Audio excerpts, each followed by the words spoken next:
Kriitilised haigused on tegelikult selline üsna lai termin, ehk siis sinna alla kuulub tegelikult väga lai valik erinevaid terviseprobleeme.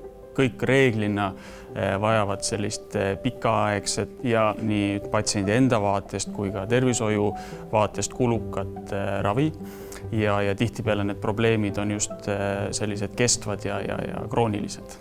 Miks nendest on oluline rääkida, on need kriitilisi haigused on loomulikult kogu aeg olnud, aga eriti tänapäeva diagnostika, see, et inimesed ka tegelikult elavad kauem ja nii edasi, et need kriitiliste haiguste esinemine tegelikult pidevalt kasvab. Et kindlasti läänemaailmas, majanduslikult arenenud riikides, nõnda ka Eestis, kõige levinumad sellised raskete haigestumiste ja ka suremuse põhjuseks on ikkagi südame-veresoonkonna haigused. Äge südameinfarkt, ajuinfarkt. Need on tihtipeale sellised haigused, mis nii-öelda saabuvad inimese jaoks väga ootamatult, aga seejärel eks kogu see taastumisprotsess, raviprotsess, et see on väga mitmetahuline, jällegi väga kulukas, nõuab paljude erinevate spetsialistide koostööd.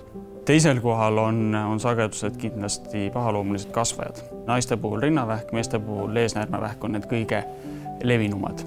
Ka nende esinemissagedus endiselt on üldiselt kasvutendentsis. See on just ka inimeste vananemise tõttu ja eks kõigile selge, et vähidiagnoos tähendab juba kindlasti sellist tugevat elumuutust, et selle jaoks peab alati valmis olema siis.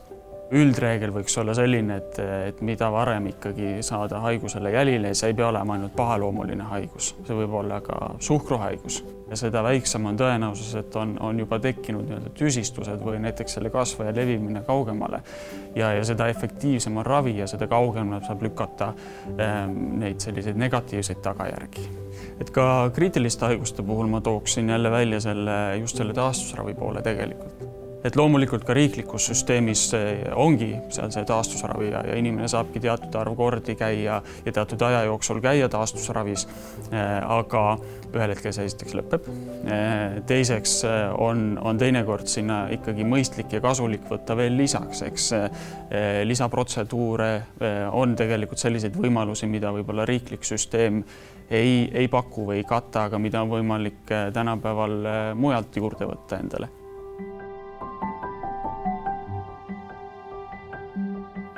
Kriitiliste haiguste kindlustuse olemus või põhimõte seisneb selles, et kui inimesel diagnoositakse kriitiline haigus, siis kindlustus hüvitab teatud kindla kokkulepitud kindlustussumma.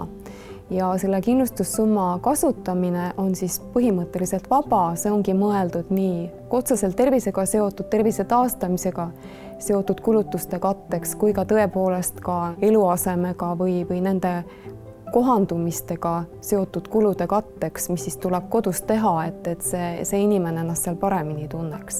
Kui lugeda ka kas või ajakirjandusest juhtumeid, mis on inimestega juhtunud ja mida nad on läbi elanud, siis paljud kirjeldavad sellest raskest haigusest võitu saamist kui uue elu algust. Ja kui see uus elu algab olukorras, kus tegelikult majanduslikult on väga raske, siis on ka väga keeruline ennast vaimselt ja emotsionaalselt turgutada ja kui selleks on vahendid jällegi olemas, siis on võimalik ennast tavapärasest elurütmist välja lülitada, puhata, kas või reisida, teha midagi head ja hingele ja tegeleda sellega, mis endale meeldib.